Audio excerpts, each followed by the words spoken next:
தேவனுடைய நாமம் மகிம்படுவதாக. உங்கள் யாவருக்கும் ஆண்டவராக இயேசு கிறிஸ்துவின் நாமத்தினாலே என் அன்பின் வாழ்த்துக்களை சொல்லிக்கொள்ள ஆசைப்படுகிறேன்.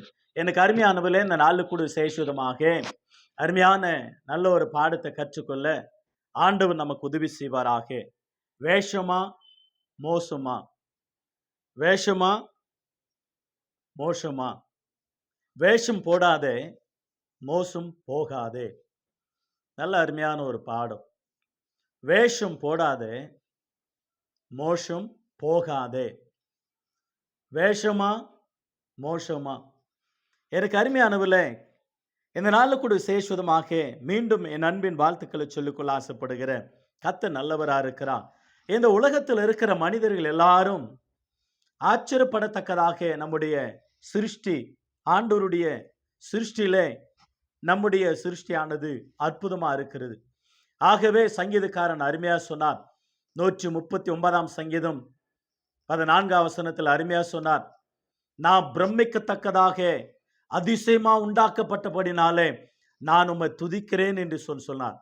நம்முடைய ஆண்டவர் நம்ம அவ்வளவு அழகாக அதிசயமாக, wonders of the great of the God, ஆண்டவருடைய கரங்களிலே அருமையான சிருஷ்டியாக இந்த உலகத்தில் வாழ்கிற மனிதன் உருவாக்கப்பட்டதை நாம் பார்க்கிறோம்.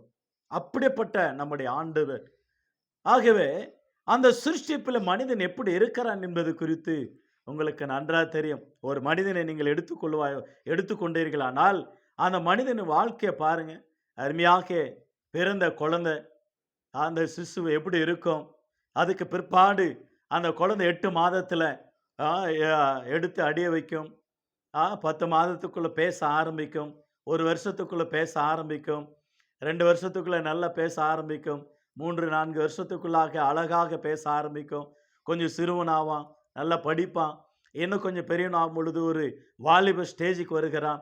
அதுக்கடுத்து ஒரு மாப்பிள்ளை ஸ்தானத்துக்கு, ஒரு கல்யாண மாப்பிள்ளை ஸ்தானத்துக்கு வருகிறான். நல்ல ஒரு மனிதன், பூரண புருஷனுடைய ஒரு வாலிபன் அந்த கட்டத்துக்கு வருகிறான். அதுக்கடுத்து ஒரு கணவன் ஸ்தானத்தில் வருகிறான், அப்பா ஸ்தானத்தில் வருகிறான், தாத்தா ஸ்தானத்தில் வருகிறான்.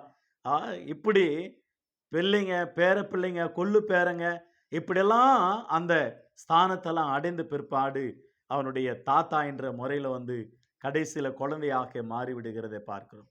எவ்வளோ அற்புதமான தேவனுடைய சிருஷ்டியில நாம் இருக்கிறோம். ஆனால் அதுக்கு முன்னதாக உலகத்தில் பாருங்க, எவ்வளோ ஒரு மனிதன் எவ்வளோ ஒவ்வொரு காலகட்டத்துக்கு போகிறான் பாருங்க. பிள்ளையாக, பிள்ளையாக, ஒரு அப்பாவாக, ஒரு அம்மா, ஒரு தாத்தாவாக, ஒரு எம்டியாக, ஒரு சித்தப்பாவாக, ஒரு பெரியப்பாவாக, அங்கிளாக, அருமையாக கேப்டனாக, கணவனாக, அருமையாக ஒரு புருஷனாக, விசேஷமாக ஒரு எம்எல்ஏவாக, ஒரு எம்டியாக, ஒரு அருமையாக சிஎம்மாக, பிஎம்மாக, டாக்டராக, ஆக்டராக, அருமையாக ஒரு சொத்துக்கு ஓனராக, இப்படி என்னென்ன வேணுமோ ஒரு மனிதனுக்கு வருகிறத பார்க்கிறோம். எல்லாரும் ஒரு துறையில் போலீஸ் சாருன்னு கூப்பிட்றாங்க, எம்எல்ஏ சாருன்னு கூப்பிட்றாங்க, கவுன்சில் சாருன்னு கூப்பிட்றாங்க, தலைவான்னு கூப்பிட்றாங்க, ஆக்டர்னு கூப்பிட்றாங்க. இப்படி ஒவ்வொரு பதவிகள் ஒவ்வொரு மனிதனுக்கு, கூலி வேலை செய்கிற கூலிக்காரன், வேலைக்காரன், இப்படி அநேகர் சொல்லுவாங்க நண்பன்.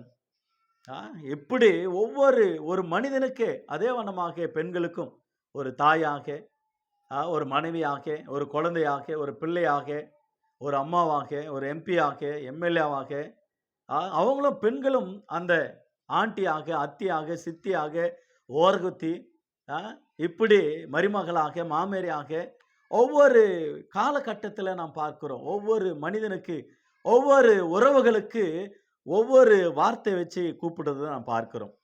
சித்தி, சித்தாப்பா, அத்தி, பெரியம்மா, பாட்டி, ஓரகத்தி, நாத்தனார், மச்சஞ்சி, வேலைக்காரி, கூலிக்காரன், கூலிக்காரி, இப்படி இல்லாதவங்கள, இந்த தர்ம இயந்திரங்களை பார்த்தா கூட சொல்லுவாங்க பிச்சைக்காரன், பணக்காரன், ஏழை, தரித்திரன், படித்தவன், படிக்காதவன், இப்படி ஒவ்வொரு வார்த்தைகளை பேசும் பொழுது ஒரு மனிதனுக்கு ஆச்சரியமான காரியமா இருக்கிறது. ஆனா வேதம் சொல்லுகிறது அருமையான ஒரு வார்த்தை. ஆர்மியில் இருக்கும் பொழுது கூட கேப்டன் சொல்றாங்க இல்லையா? Inspector, collector at the end of last அந்த ஒரு பிணமாக மாறிவிடுகிறான். எவ்வளோ பெரிய மனிதன், எவ்வளோ பதவியில, எவ்வளோ பட்டத்துல, இந்த தேசத்தையே ஆண்டா கூட கடைசியில சாவு எடுத்துட்டாங்களா? பிணத்தை எடுத்துட்டாங்களா? புதைச்சிட்டாங்களா? ஒரு பிணமாக கடைசியில நிற்கிறத நாம் பார்க்கிறோம். ஆகவே ஒரு வேஷமாகவே. ஆகவே சங்கீதம் 39ஆம் சங்கீதம் வசனம் 6ஆம் வசனம், வேஷமாகவே மனுஷன் திரிகிறான், விருதாவாகவே சஞ்சலப்படுகிறான், ஆஸ்தியை சேர்க்கிறான், யார் அதை வாரிக்கொள்வான் என்று அறியான். என்ன ஒரு வார்த்தை! வேஷமாகவே மனுஷன் திரிகிறான், விருதாவாகவே சஞ்சலப்படுகிறான், ஆஸ்தியை சேர்க்கிறான், யார் அதை வாரிக்கொண்டு போவார்கள்? எவ்வளோ அற்புதமான ஒரு வார்த்தையை நாம் பார்க்கிறோம். எனக்கு அருமையானவர்களே, இன்றைக்கு எத்தனையோ பேர் நாடகம் நடிக்கிற அந்த நாடகர்களை பாருங்க, வேஷம் போடுவாங்க. ஒரு சாமி வேஷமாக, ஒரு மனுஷ வேஷமாக, ஒரு பிசாசு வேஷமாக, ஒரு யமதுர்கம் யம வேஷமாக, யம தர்ம கத்தா, யம தர்ம ராஜா, அப்படி ஒவ்வொரு நாடகங்கள் வேஷங்களை போடுகிறத பார்க்கிறோம். ஆனா சாதாரணமான மனிதர்கள் தான். அப்போ அந்த நாடகத்துக்கு தகுந்த மாதிரி இப்போ வேஷமாகவே மனுஷன் திரிகிறான், விருதாவாகவே சஞ்சலப்படுகிறான். நிறைய காரியங்களை பார்க்கும் பொழுது பொண்ணு யாரு, அம்மா யாருன்னு தெரிய மாட்டேங்க. அம்மா யாரு, பாட்டி யாருன்னு தெரிய மாட்டோம். ஒரு கல்யாணத்துக்கு போன உடனே இவங்க தான் அந்த கல்யாண பொண்ணுடைய அம்மான்னு கேட்டா, இல்ல அம்மா இல்லைங்க பாட்டின்னாங்க. ஆச்சரியமாயிடுச்சு. அந்த கல்யாண பொண்ணை விட அந்த பாட்டி தான் அப்படி அலங்காரம் பண்ணி டெக்கரேஷன் பண்ணி இருக்காங்க. அப்போ எந்த அளவுல இந்த உலகம் ஓடிக்கொண்டு இருக்கிறது என்பதை குறித்து ஆச்சரியப்படக்கூடிய ஒரு காரியமா இருக்கிறது. வேஷமாகவே மனுஷன் தெரிகிறான், விருதாவாகவே சஞ்சலப்படுகிறான், ஆஸ்தியை சேர்க்கிறான், யார் அதை வாரிக்கொண்டு போவான் என்று அறியாது இருக்கிறான். வேஷம். ஆகவே வேஷம் போடாதே, மோசம் போகாதே. வேஷமா மோசமா? வேஷம் போட்டு உலகத்தை ஏமாற்றுகிற மனிதர்களை பார்க்கிறோம். திருடர்களை பாருங்க, முகமுடி கொல்லனாக ஒரு பொம்மை முகத்தை வைத்துக்கொண்டு அப்படியாக திருடுகிறத பார்க்கிறோம். திருடர்கள் கூட வித்தியாசமா திருடுறான். போலீஸ் ட்ரெஸ்ஸில் திருடுறான், டாக்டர் ட்ரெஸ்ஸில் திருடுறான். ஒவ்வொரு நான் போலீஸ்ன்னு சொல்றான், இன்ஸ்பெக்டர்ன்னு சொல்றான். பார்த்தாக்கா திடீர்னு மாட்டிக்கொண்ட பிற்பாடு இந்த ரூபத்தில் வந்தாங்க. நான் ஐஏஎஸ் அதிகாரி, டெல்லியிலேருந்து வந்தேன், அமலாக்கத்துறை, இப்படி ஒவ்வொரு துறைகள் பெயர்களை சொல்லி அந்த வேஷத்தை போட்டு ஏமாற்றுகிறத பார்க்கிறோம். எனக்கு அருமையான கர்த்தருடைய பிள்ளை, நம்முடைய வாழ்க்கையில மோசம் போகாதீங்க. அப்படி வேஷம் போட்டு ஏமாற்றுகிற ஒரு கூட்டத்தை, அந்த கூட்டத்தை சொல்லப்படுகிறது வார்த்தை, வேஷம் போடாதே மோசம் போவீங்க. வேஷம் போடாதே மோசம் போவீர்கள். வேஷமா மோசமா? மோசம் நமக்கு தான் வரும். எவ்வளவு வேஷம் போட்டாலும் அது நமக்கு தான். எவ்வளவு வேஷம் போட்டாலும் நமக்கு வேஸ்ட் தான். எவ்வளவு நடித்தாலும் நமக்கு வேஸ்ட் தான். சினிமா நடிகர்களை பாருங்க, அவங்க எவ்வளோ ஆக்டிவிட்டியா அழுகிறதாகவும், நிஜமாகவே அழுகிறதாகவும், ஓடுகிறதாகவும், மறிக்கிறதாகவும், காதலிக்கிறதாகவும், அழறதாகவும் எவ்வளவு நடிக்கிறாங்களோ அவங்களுக்கு விருதுகள், அவங்களுக்கு பணம் அதிகம், அவங்களுக்கு மார்க்கெட் ஷேரிங், மார்க்கெட் அதிகம், அவங்களுக்கு நல்ல வரவேற்பு அதிகம், நிறைய படங்கள் ஓடும், கோடி கோடியா சம்பாதிப்பார்கள் அவங்க நல்லா நடிக்கும் பொழுது. ஆகையினால தான் நிறைய பேர் சொல்லுவாங்க, என்ன நடிக்கிறான் பாடுறா, சிவாஜி கணேசனை விட மிஞ்சி போயிட்டான்டா அப்படின்னு கேலி பண்ணுவாங்க சில பேர்.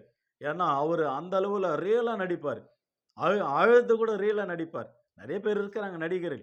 நீங்க கூட நினைப்பீங்க, ஐயா எங்க வீட்டில இருக்கிறாங்க, எங்க மனைவி, எங்க அம்மா, எங்க தாத்தா, எங்க பாட்டி, எங்க மச்சஞ்சி, எங்க அத்தி, எங்க பெரியம்மா, எங்க சித்தி எங்க வீட்டில் இருக்கிறாங்க ஐயா. நிறைய பேர் நடிக்கிறவங்க எப்படி இருக்கிறாங்க அப்படின்னு நீங்க நினைப்பீங்க. நடிப்பு ஒரு நாளைக்கு கலைந்து விடும். அப்படி மேக்கப் போடுறாங்க அநேக பெண்கள் கூட. கொஞ்ச காலம்தான் யாரை ஏமாற்றுவதற்கு. சில பேர் அழகப்படுத்தி கொண்டு ஆண்டவரை மகிமைப்படுத்தி குடும்பத்தோடு அழகா இருப்பது ரொம்ப சந்தோஷம். ஆனா அதேவே 24 hours மேக்கப் பண்ணி மற்றவங்களை ஏமாற்றுகிற வாலிப பிள்ளைங்க, மற்றவங்களை ஏமாற்றும் பொழுது அந்த ஏமாற்றும் மோசம் வேஷம் போட்டால் உங்களுக்கு மோசம் வரும் என்பதை குறித்து பைபிளிலிருந்து நாம் சில காரியங்களை கற்றுக்கொள்வோம். ஆகவே சங்கீதம் 39ஆம் சங்கீதம் 6ஆம் வசனத்தில், வேஷமாகவே மனுஷன் தெரிகிறான், விருதாவாகவே சஞ்சலப்படுகிறான். வேஷம் போட்டால் அநேகர் எஜமானாண்டு ஒரு வேஷம் போடுவான், மேனேஜராண்டு ஒரு வேஷம் போடுவான், மனைவியாண்டு ஒரு வேஷம், கணவனாண்டு ஒரு வேஷம், நண்பர்களாண்டு ஒரு வேஷம், சொந்தக்காரன்ல ஒரு வேஷம், உறவுகள் மத்தியில ஒரு வேஷம், ஒரு பாஸ்டராண்ட ஒரு வேஷம், விசுவாசிகளாண்ட ஒரு வேஷம், சபையில ஒரு வேஷம், டாக்டராண்ட ஒரு வேஷம். வேஷம் போடாதே, மோசம் போகுவாய். நிறைய பேர் பார்த்தீங்களானாக்கா, அவங்களோட வாழ்க்கையில எவ்வளோ நடிக்கிறாங்களோ, வேஷம் போடுறாங்களோ, அவ்வளவும் மோசம் உங்களுக்கு தான் தவிர மற்றவங்களுக்கு அல்ல. நீங்க நினைக்கலாம், நான் வேஷம் போட்டு அவங்கள ஏமாத்திட்டேன், மோசம் போயிட்டாங்க. Don't care. Be be happy. ஏமாந்து போனவங்களுக்காக சொல்றேன். ஆனா நீங்க பி கேர்ஃபுல். வேஷம் போடுறவங்க பி கேர்ஃபுல். ஆண்டவர் பார்க்கிறார். மனுஷன் முகத்தை தான் பார்த்து ஏமாந்து போவான்.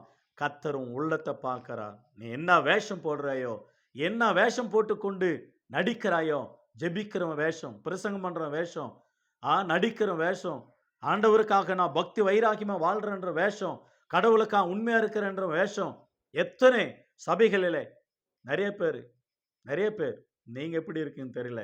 நிறைய பேர் அப்படி நடிக்க கூடாது. தேவன் பார்க்கிறார். ஆகையினால தான் உலகத்தில் அருமையான ஒரு பக்தன் பாட்டு பாடினார்.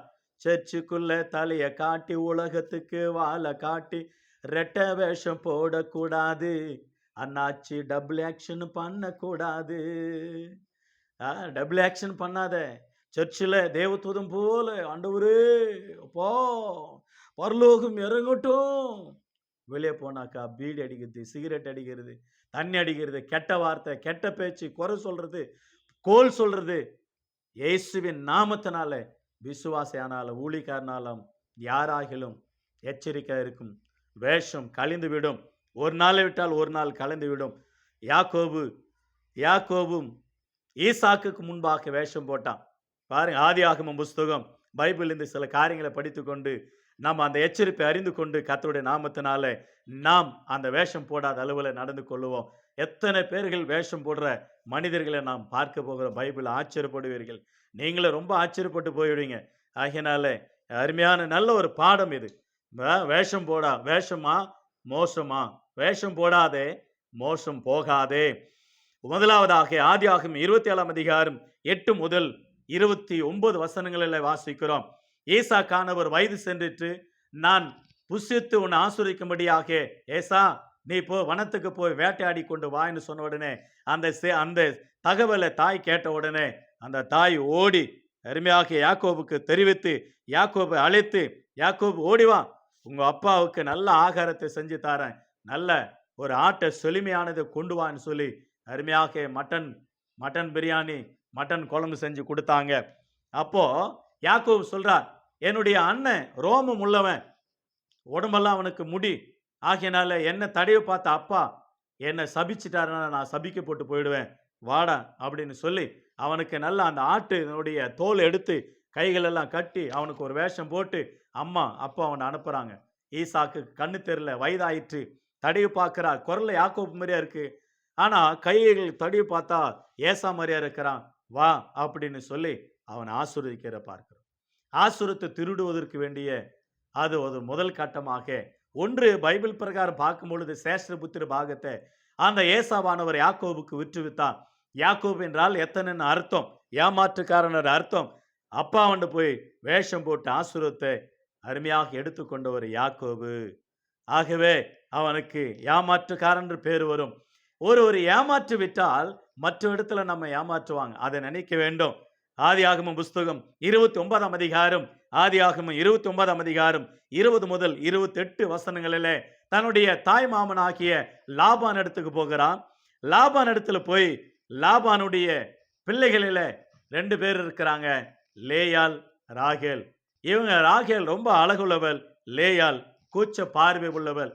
ஒரு அருமையாக நம்ம தான் சொல்லுவோம் இல்லையா, டோரகனுக்கு இருக்கணுன்னு கேலி பண்ணுவீங்களே, உங்களை தான் தெரியாதா, அவனமாக இருக்கக்கூடிய ஒரு பெண்ணா இருக்க லேயாலே அற்பமா எனப்பட்டாள். வசனம் பாருங்களேன், ஆதியாகமம் 29 அதிகாரம் 20 முதல் 28. அப்போ அற்பமா எண்ணப்பட்ட பெரிய மூத்தவள் யாக்கோபு அருமையாக தன்னுடைய தாய்மாமன் இடத்துல வேலை செய்யறான். 7 வருஷம் வேலை செய்ப்பா, ஒரு பொண்ணை கொடுத்துட்டாரு. அவன் விரும்பினது சின்ன பொண்ணுக்கா, ராகேலுக்காக.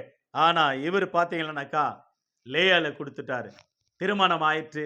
அந்த காலையில் எழும்பி பார்க்கறான். முதல் இரவெல்லாம் முடிந்த பிற்பாடு பார்த்தா லேயாள், மாமா எனக்கு என்ன மோசம் பண்ணீங்க? என்ன மோசம்? இளையவள் இருக்கும் பொழுது மூத்தவளை கொடுக்க இயலாது. இந்த ஊர் வழக்கத்தின்படி மூத்தவளுக்கு திருமணமாகணும். ஆகதான் அநேக வீடுகளில் மூத்த பிள்ளைங்களுக்கு திருமணம் செஞ்சு விட்டுருவாங்க, பிள்ளைங்களை, பெண் பிள்ளைங்களுக்கு. இரண்டாவதாக லேயால வேணுமா? அவளும் தரேன். ராகேல் வேணுமா? அவளையும் தரேன். இன்னொரு 7 வருஷம் வேலை செய். 14 வருஷம் மனைவிக்காக வேலை செஞ்சவன் சரித்திரத்தில் இவன் ஒருத்தன் தான், யாக்கோபு. எவ்வளோ ஒரு அருமையான ஒரு ஆண்டவர் அவர் மூலமாக ஒரு சித்தம் கொண்டார். 13 பிள்ளைங்களை பெற்றெடுத்தார். 12 கோத்திர பிதாக்களை பெற்றெடுத்தார். ஒரு பெண் பிள்ளை பெற்றெடுத்தார்.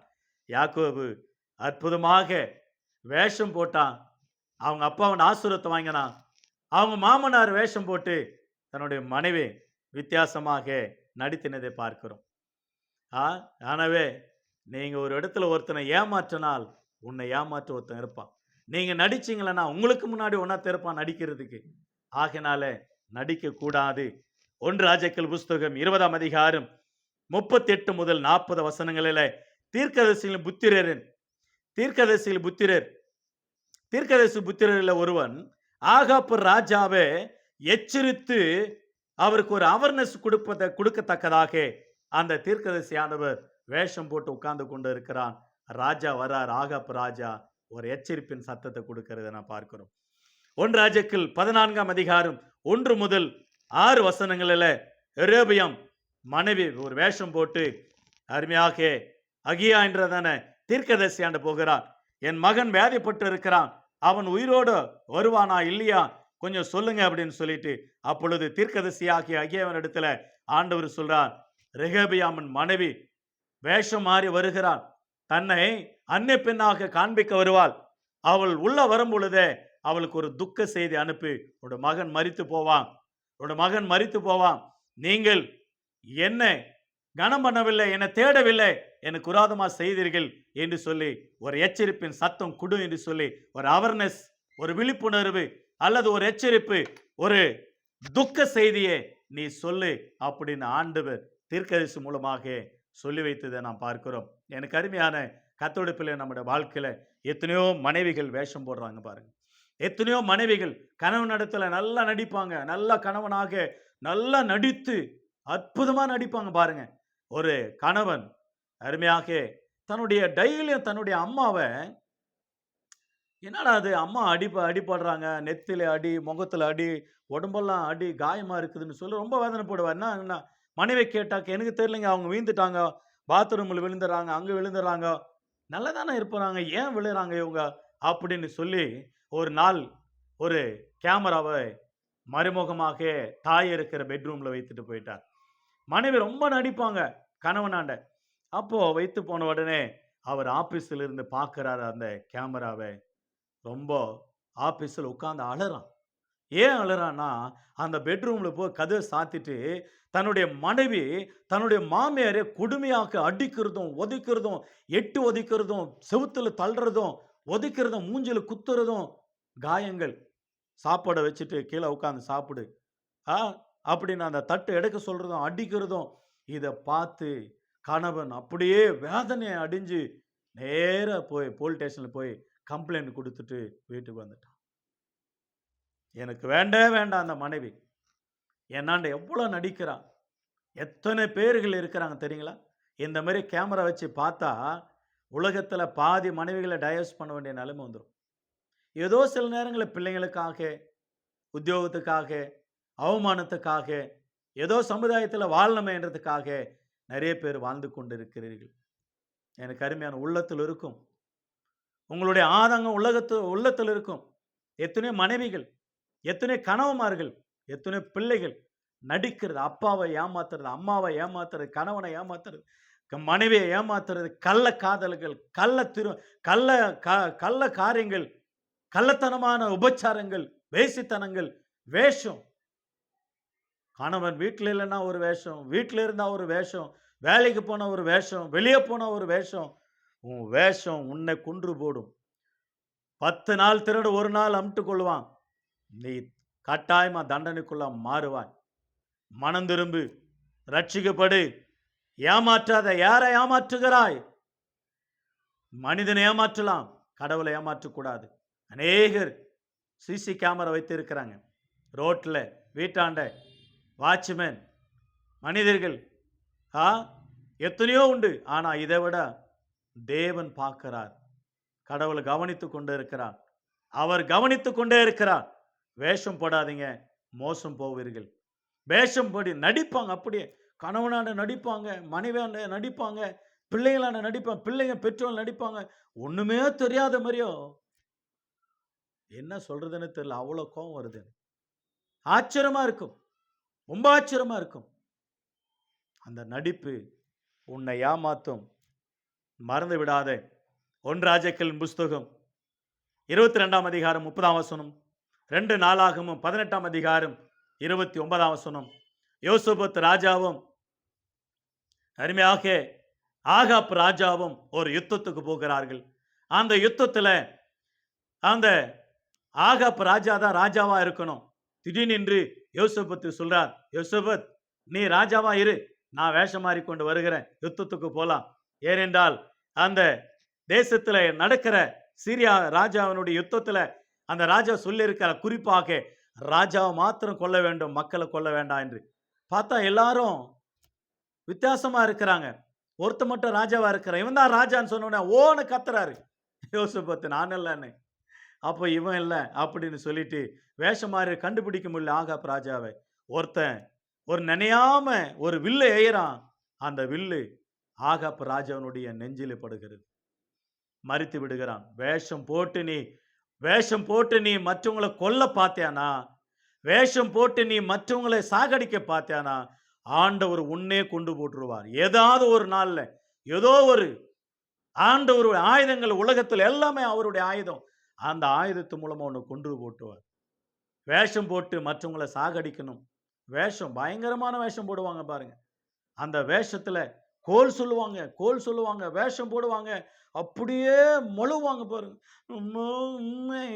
டேய், இயேசுவின் நாமத்தினால ரொம்ப அன்பா பேசுவாங்க. ஏங்க எப்படிங்க தெரியுமா, என்னங்க, என்னம்மா என்ன ஆச்சு உனக்கு? மாமனாருக்கு வேஷம் போட்டு மாமனாரை கொல்லணும், மாமியாரை கொல்லணும், மருமகளை கொல்லணும், மருமகனை கொல்லணும், சொந்த பந்தங்களை கொல்லணும். வேஷம் போட்டு செஞ்சானா உன் வேஷம் ஒரு நாள் கலைந்து விடும்.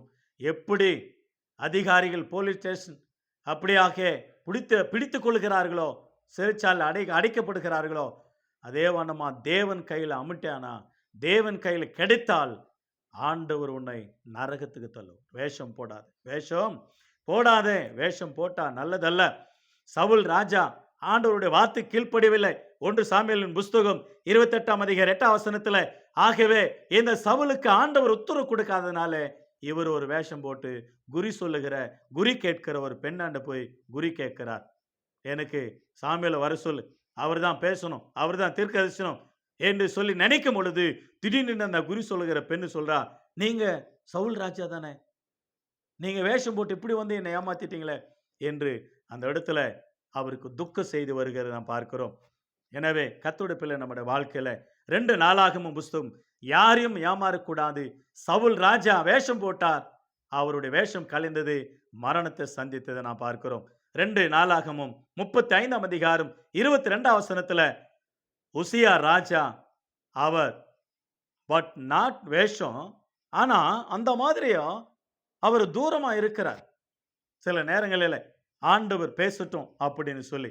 ஆகவேதான் சங்கீதங்களின் புஸ்தகம் 73ஆம் சங்கீதம் 20ஆம் வசனத்துல, சொப்பனம் ஒரு வேஷம். ஒரு சினிமா கதையை போல. சினிமா நடிகர்களை பாருங்க, ஆச்சரியமா இருக்கு இல்லையா? ஒருத்தர் 2 பேர் இருப்பாங்க. அவருக்கு ஒருத்தர் பிறப்பாரு, அவர் ரஜினியா இருப்பாரு. ஒருத்தருக்கு பிறப்பாங்க, அவங்க ஒரு சினிமா நடிகையா இருப்பாங்க.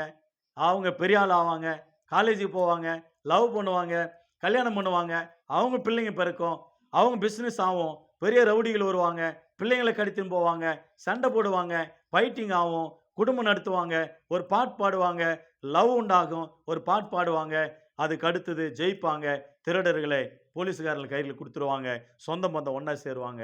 கதை முடிஞ்சிடும். இல்லையா? ஒரு கதை, ஒரு சொப்பனம். அந்த வேஷம் ஒரு சொப்பனம் போல. நாம கூட பாருங்க, சொல்லுவாங்கல்ல, குழந்தைங்கள தூங்க வைக்கும் பொழுது, ஒரு ஊர்ல ஒரு ராஜா இருந்தாராம். அந்த ராஜாவுக்கு 4, 5 பிள்ளையாம். அந்த ராஜா பேர் இப்படி, அந்த பார்த்தா நம்ம தாத்தாவே சொல்லுவாங்க. கடைசியில நம்ம தான், அவனுக்கு ஒரு ராஜா, அவனுக்கு ஒரு பேரனா, அதான்டா நீ தூங்குடா அப்படின்னு தூங்க வச்சுருவாங்க. இப்படி கதை ஒரு வேஷம் போல, ஒரு வேஷம், ஒரு கதை. இவ்வளோ அற்புதமாக சம்பவங்கள்.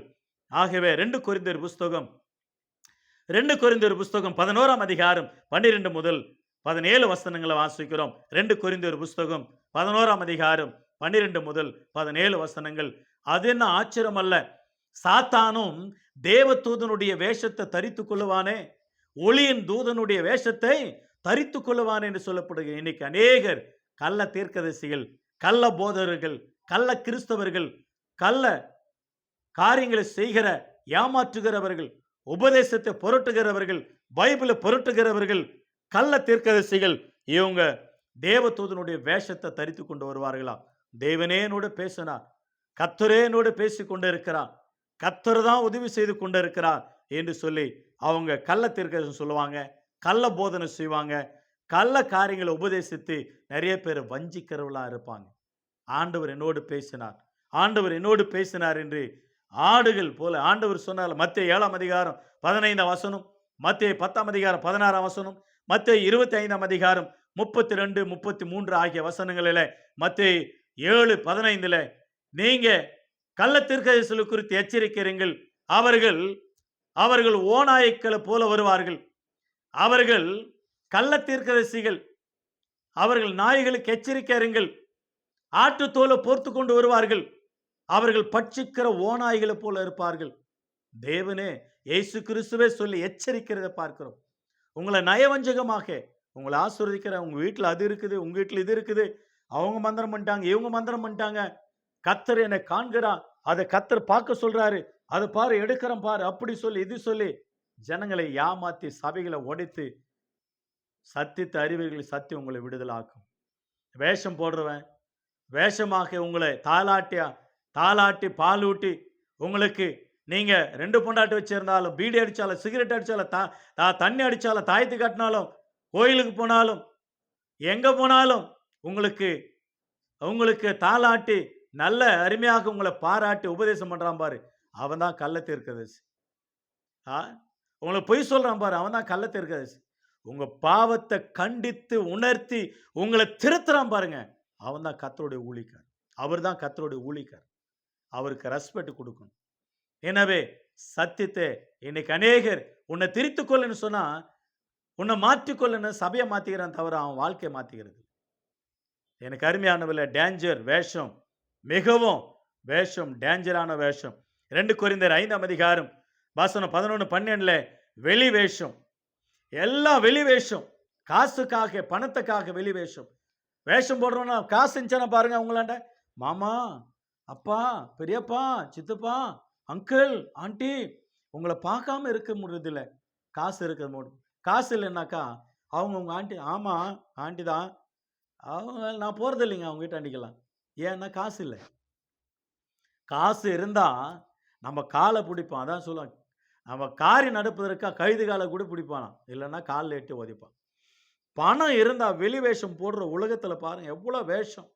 உனக்கு பணம் இருந்தா அநேகர் உனக்கு நண்பன் ஆயிடுவான். பணம் இல்லைன்னா உன்னை நாய் கூட மதிக்காதுங்க. அதுதான் அந்த உலகம்.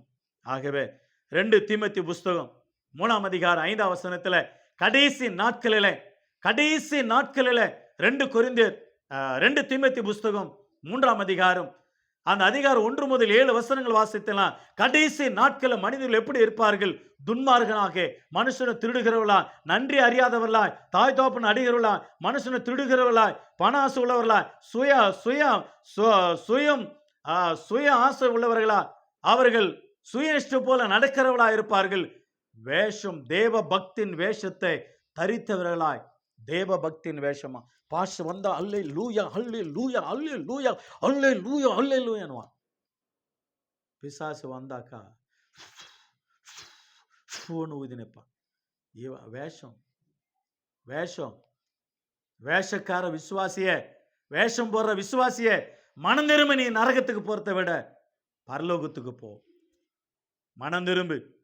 தேவ பக்தியின் வேஷம் வெள்ள துணிதான். அப்புறம் பார்த்தா கள்ள வேலை தான். அண்ணா, அங்கிள், பிரதர்ன்றது. அப்புறம் பார்த்தா லவ், பிரதர். இயேசுவின் நாமத்தினால உன்னை கடிந்து கொண்டு, உனக்கு ஆண்டவர் கடிந்து கொண்டு புத்தி சொல்லுவாராக. தேவ பக்தியின் வேஷம் தரித்து கொள்ளாதே.